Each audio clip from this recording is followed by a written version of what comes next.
On a une culture effectivement de la course au large en France.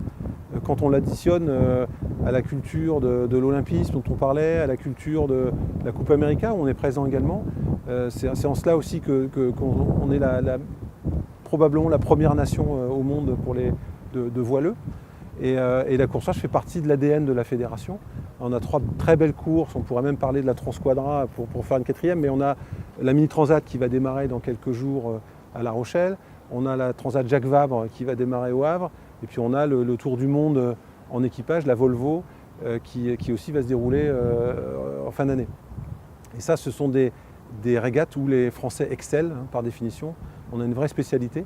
Et c'est ça qui m'encourage aussi à faire rentrer le offshore sailing, la course au large, quand on traduit avec nos mots en France, au programme des Jeux Olympiques. Moi, j'aimerais bien, vous voyez, que dès Tokyo, à Marseille surtout, aux Jeux Olympiques en 2024, on ait une épreuve de course au large. Ça serait un format d'un bateau de 10 mètres, un équipage double, mixte, ça serait génial. Et un format de 3 jours en mer, 2 nuits en mer, non-stop. Un parcours côtier en Méditerranée, on aurait des images formidables à montrer au monde entier. Le Tour de Corse ou de Sardaigne selon la météo, et le premier qui revient a gagné une médaille d'or. Et je crois que ça sera une entrée formidable de cette pratique française, mais aussi mondiale, l'habitable, la croisière. Ça serait une reconnaissance de cette pratique, de la faire rentrer aux Jeux Olympiques.